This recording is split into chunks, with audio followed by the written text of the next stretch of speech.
Olá, eu sou a Samara, estudante do curso de Licenciatura em Matemática da UDESC, e eu faço parte do programa de residência, junto com a Flávia, e vamos ensinar, então, funções, como a Flávia já iniciou na aula anterior.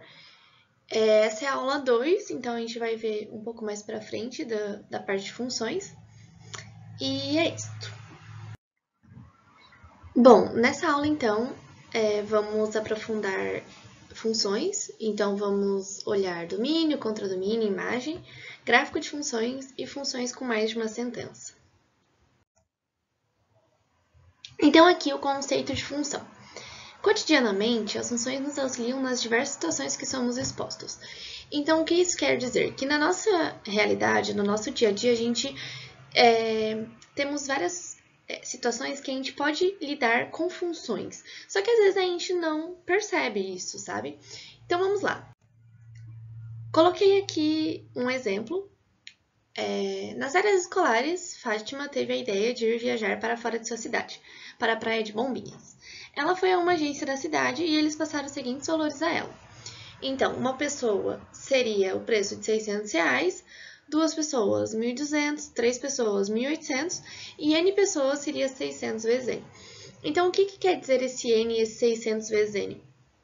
R$600 é para uma pessoa. Então, a gente pode dizer que N pessoas é 600, que é para uma, vezes N. Por quê? Porque o N é um número neutro, né?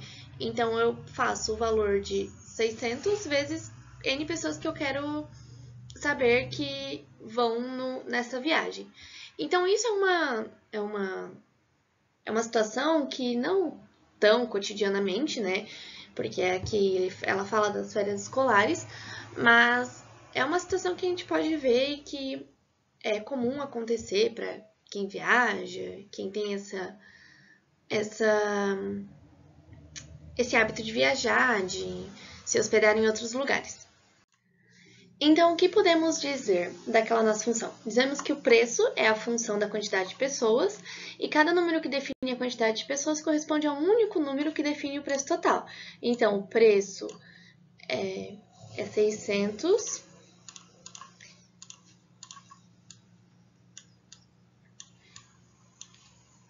e a gente tem a função 600. Depois a gente vai ver sobre transformação de função, mas no caso a gente diz então que aqui é 600, tá gente? Não é 660.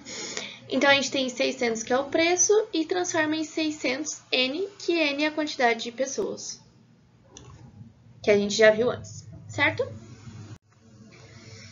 Então, temos também funções na geometria, onde podemos relacionar grandezas. Como assim? Bom, então temos aqui um exemplo. A gente tem um quadrado de lado L, certo? Essa diagonal aqui, ela não interfere em nada, ela só está aqui representada. E a gente tem a medida do lado, que se ela for 1, o perímetro vai ser 4. Se a medida do lado for raiz de 2, o perímetro vai ser 4 raiz de 2. Se a medida do lado for 8, o perímetro vai ser 32.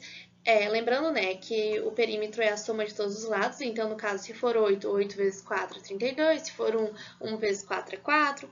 E assim por diante. E se a medida do nosso lado for o L, que é esse L que está representado aqui, vai ser 4L. Por quê? Porque vai ser 4 vezes o número do lado, porque esse L aqui, ele é uma variável.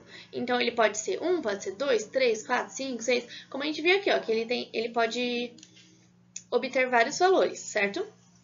Então, sendo assim, P é função de L. Porque o perímetro é função, ele é em função do lado. Tu só vai saber o valor do perímetro se tu souber o lado deste quadrado.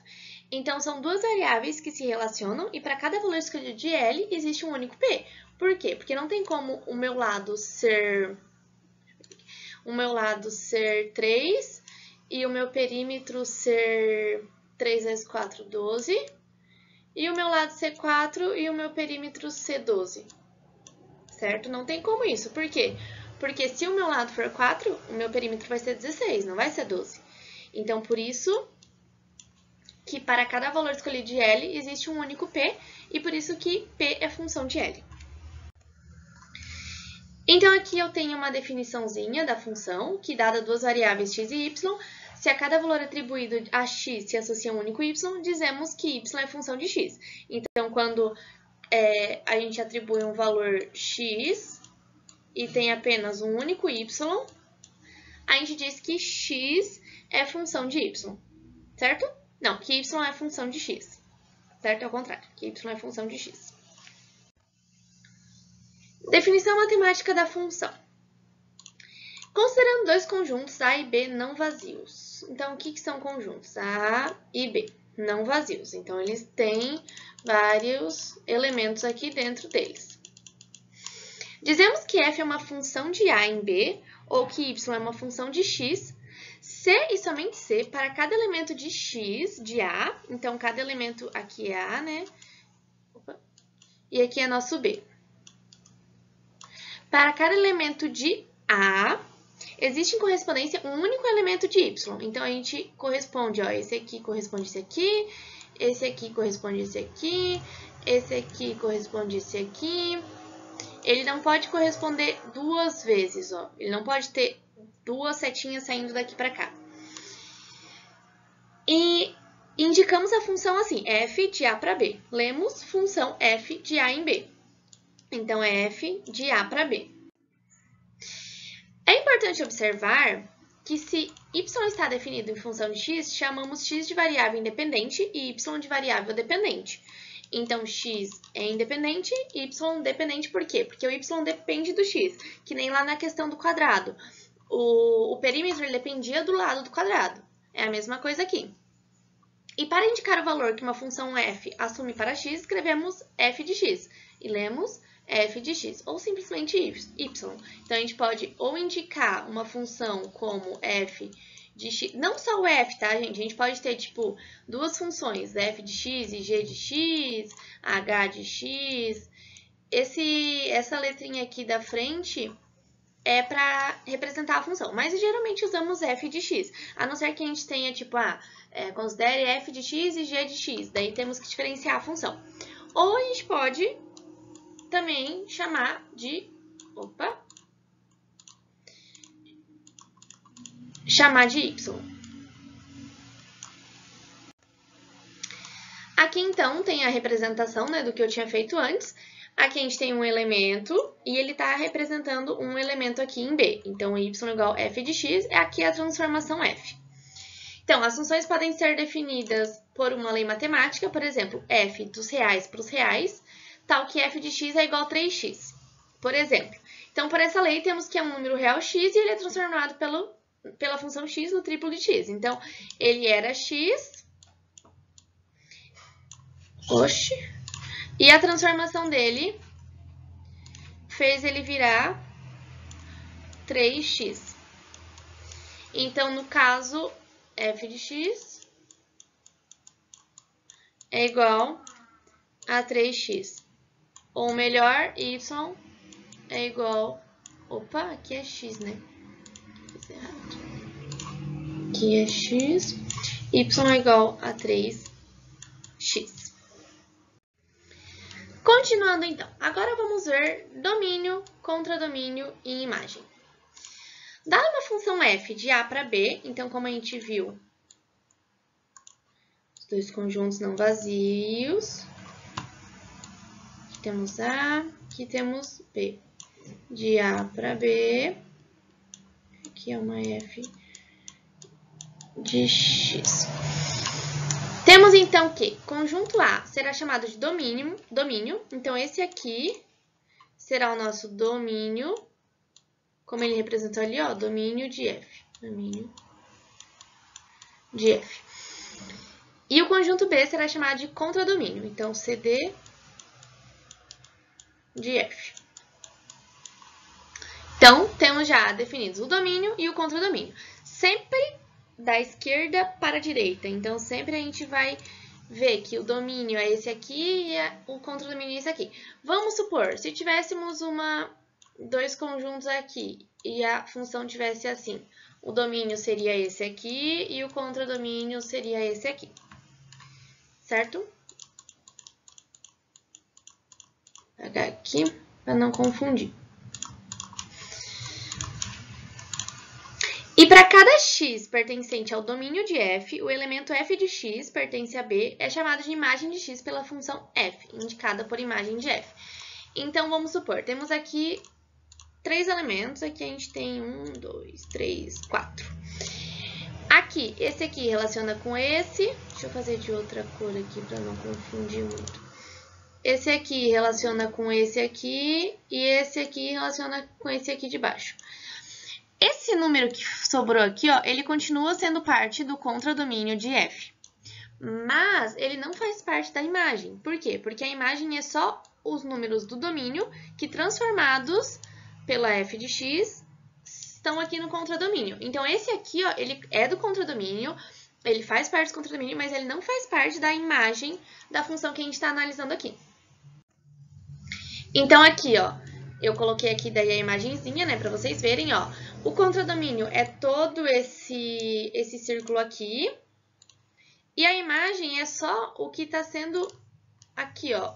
O y igual a f de x. Então, a imagem é só o que está aqui dentro, certo? Então, ele pode ter... É tipo um subconjunto do contradomínio, certo? Por exemplo, aqui a gente tem 1 sobre x. A gente viu lá que a gente pode representar a f sendo de um conjunto para outro conjunto. Por exemplo, aqui, o domínio dessa função aqui, ele é o quê? Ele é os reais, então tem todos os reais, certo? Porém, se os reais aqui no domínio, se esse x aqui for zero, o que vai acontecer? Vai ficar 1 sobre zero. E isso aqui não pode acontecer, certo? Então, a gente tem que tirar o zero desse nosso domínio, porque o zero ele não pode estar nesse nosso domínio aqui. Eu não posso fazer f de zero igual 1 sobre zero. Não posso fazer isso aqui, certo? Este aqui está errado. Então, eu tenho que fazer que f, o domínio é r menos o zero, e para os reais. Por quê? Porque qualquer número que eu pôr aqui, que não for o zero, ele vai dar um número real na minha função. Então, vamos supor, se eu pegar 1 sobre menos 3, certo? Então, vai ficar menos 1/3. Ele é um número real, certo?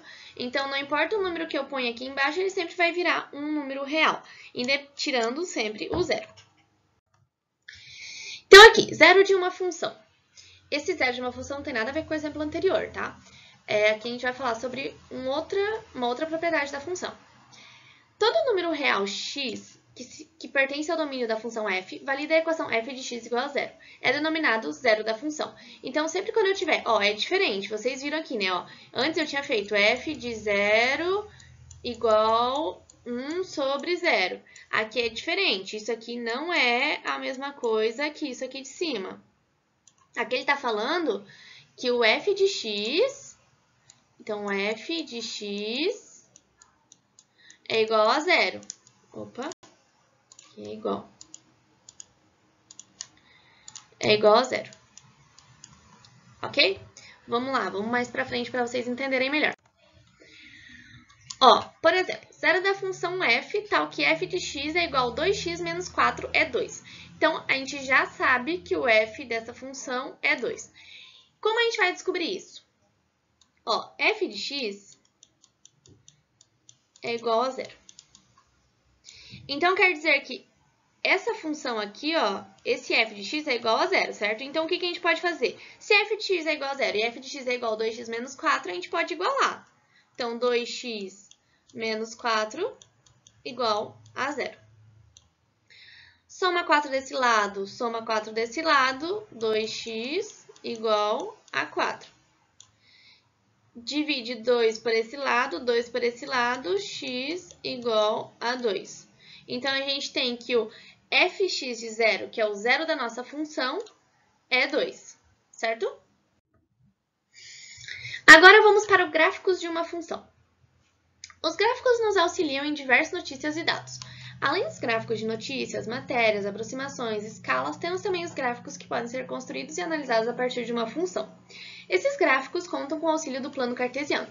Então, por exemplo, a gente tem vários gráficos, a gente pode ver na televisão, por exemplo, aqueles gráficos que eles mostram quando estão falando sobre questão de pandemia, quantidade de vacinas que já foram dadas, quantidade de pessoas que já estão imunizadas totalmente, que só tomaram a primeira dose. Estou dando aqui um exemplo cotidiano do que a gente vê os gráficos ultimamente, que é uma coisa que a gente anda vendo muito. Crescimento de casos no Brasil, crescimento de casos na nossa cidade, no nosso estado. Então, temos aqui diversas situações que a gente pode ver esses dados aparecerem em gráficos. Mas aqui a gente vai ver os gráficos no plano cartesiano. O plano cartesiano é um plano determinado pelo sistema de eixos ortogonais x, que é o eixo das abscissas, então, x abscissas, e y, eixo das ordenadas, que dividem em 4 regiões chamadas de quadrantes. Então, aqui, y. Vocês já devem ter visto isso. Então, x aqui, y aqui. Aí, aqui estão os quadrantes, né? O primeiro quadrante, segundo quadrante, terceiro quadrante, quarto quadrante. Sempre no sentido anti-horário. Isso agora talvez não faça tanta... não vá alterar tanto no conhecimento de vocês, mas depois quando a gente for passar para funções trigonométricas, esses quadrantes alteram bastante resultados. Então, a gente tem que sempre ficar ligadinho nesses quadrantes, sempre gravar isso aqui, que primeiro quadrante, segundo quadrante, terceiro quadrante, quarto quadrante. Sempre no sentido anti-horário. Agora, vamos ver um exemplo de como montar um gráfico. Eu tenho os valores de x, tenho os valores de x aqui, tenho a minha função e tenho o meu par ordenado x e y, que é o valor de x e o valor de y. Então, como que vai funcionar isso aqui? O meu valor de x vai ser o que está aqui no meu par ordenado, né? E o meu valor de y vai ser essa minha transformação aqui, ó. Então, y é o f de x igual a 2x menos 3. Então, fazendo todas essas continhas aqui, vocês olham depois um pouquinho mais com calma, eu vou chegar nesses pares ordenados, menos 2 e menos 7, menos 1 e menos 5, 0 e menos 3, 1 e menos 1 e 3 e 3. Eu vou fazer só um aqui para vocês verem, ó. Eu transformei y de f, igual f, não, deixa eu arrumar isso aqui que ficou errado. Y é igual f, vou fazer esse aqui, ó, como x sendo 3. X sendo 3 aqui. Oh, meu Deus. Meu mouse tá doido. X sendo 3. F de 3 igual. Então, onde que eu tenho x aqui na minha função, eu vou transformar por 3. Então, 2 vezes o 3, porque aqui eu tenho um x, menos 3, que é igual 2 vezes 3, 6, menos 3, 3. Por isso que aqui ficou 3 e 3. Os outros vocês façam como tarefinha. Então, aqui, ó, colocando meus pontos no meu gráfico, no meu plano cartesiano, lembrando, primeiro quadrante, segundo quadrante, terceiro quadrante, quarto quadrante. Botando aqui no meu plano cartesiano, eu vou ter essa minha... Vamos ver se eu consigo fazer reto isso aqui. A gente vai ter... Ela vai ser uma reta, tá, gente? Aqui eu não consegui fazer uma reta, mas ela vai ser uma reta. Vai ser uma reta assim. Então, como que a gente pôs esses nossos pontos aqui nesse gráfico? Vamos lá. Menos 2 e menos 7. Então, x é menos 2 e y é menos 7. Então, aqui, ó, x, onde que está o x? Esse eixo aqui é o x. Então, menos 2 aqui, ó. Eu vou até lá embaixo no menos 7, porque o y é menos 7. Então, eu marco este ponto aqui, eu não marco aqui. Eu marco este pontinho aqui. Próximo, menos 1 e menos 5. Menos 1 e menos 5. Então, marco este pontinho aqui. E assim, todos os pontos vão sendo marcados. Agora, nós vamos ver função com mais de uma sentença. Antes, a gente via que tínhamos uma função f de x igual, vamos supor, 3x. Então, eu podia botar qualquer valor de x aqui, que ele ia me dar um f de x. Agora, eu tenho restrições. Eu tenho, se o f de x, no caso o nosso y, vai ser 1 se x for menor do que 0, vai ser x mais 1 se o x estiver entre 0 e 2, tirando os 2, porque ele não é maior ou igual aqui, e 3 se x for maior ou igual a 2. Então, o que vai ser isso aqui? Eu vou mostrar o gráfico para vocês e vou explicar no gráfico. Bom, então a gente tem aqui que o nosso f de x vai ser 1 se x for menor do que 0. Então, aqui, ó, para esse lado da nossa reta aqui, ó, o x é valor negativo, né? Então, é menor do que 0. Então, sempre vai ser uma reta constante em 1, até o final. Esse levantamento aqui não tem, tá, gente? Só até aqui. Se f de x for x mais, vai ser x mais 1 se o x estiver entre 0 e 2. Então, tá 0 e 2 aqui. O nosso f de x, que é a nossa transformação, no caso y, é x mais 1. Por exemplo, se o nosso x é 0, 0 mais 1, y é 1. Se o nosso x é 1, 1 mais 1, nosso y é 2.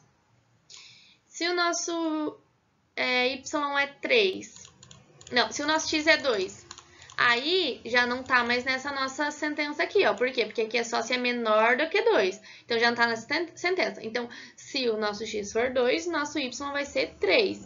Então, todo número maior do que 2 e igual a 2 vão ser 3. Então, aqui vai ter mais uma reta constante aqui. Então, nossa função vai ter esta carinha aqui.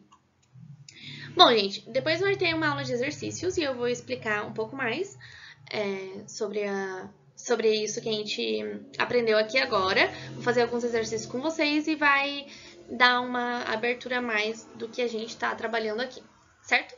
Tchau e até a próxima aula!